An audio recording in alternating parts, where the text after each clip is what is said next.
જય શ્રી કૃષ્ણ. રાધે રાધે. રાધે સત્સંગમાં સત્સંગનું રસપાન કરતા સર્વે આત્મીયજનો, શ્રી વલ્લભની પ્રેરણાથી પ્રેરાઈને રાધે સત્સંગમાં આજે આપણે 252 વૈષ્ણવની વાર્તા પૈકી વૈશ્યાની પુત્રીની વાર્તા વિશે જોઈએ.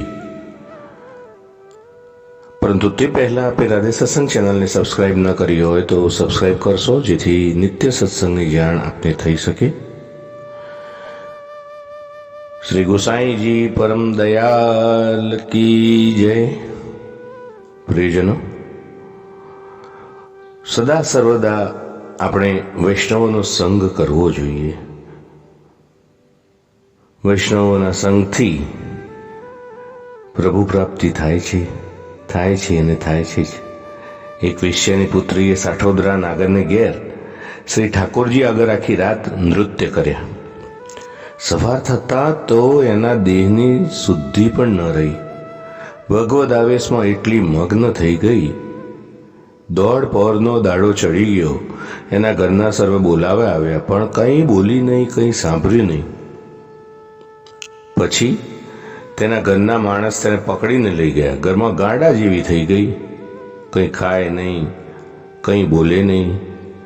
ઘરના આદમીની દ્રષ્ટિ બચાવી વૈષ્ણવના ઘેર આવી જાય.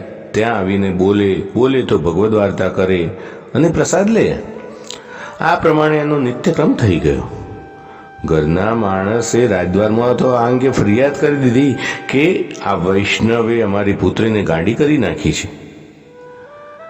તો રાજાના માણસ વૈષ્ણવને પકડીને લઈ ગયા. રાજાએ વૈષ્ણવને જોયો. પરમ ભગવદીય હતા. ભગવત તેજ તેના મુખ પર બિરાજતું હતું. રાજા બોલ્યો કે એ વાત સાવ જુઠ્ઠી છે, એ મંત્ર જંત્ર કંઈ કરે નહીં.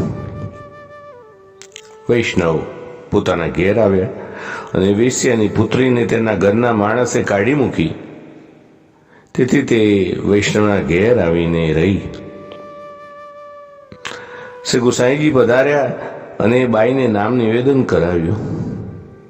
એક દિવસ સાઠોદરા વૈષ્ણવને શ્રી ઠાકોરજીએ કહ્યું કે હવેથી મારી સેવા શૃંગાર એ બાઈ કરશે અને તમે રસોઈની સેવા કરો. વૈષ્ણવ ઘણા પ્રસન્ન થયા અને બાઈ સેવા શૃંગાર કરવા લાગી. વૈષ્ણવ રસોઈ કરવા લાગ્યા. અને જ્યારે વૈષ્ણવ વ્યાવૃત્તિએ જાય ત્યારે બાઈની સાથે શ્રી ઠાકોરજી બોલે અને બાઈને બતલાવે. એ બાઈ શ્રી ગોસાઈજીને એવાય કૃપાપાત્ર થઈ. પ્રિયજનો, આ વાર્તા પ્રસંગથી આપણે જાણવું જોઈએ કે વૈષ્ણવનો સંગ સર્વથા કરવો જોઈએ.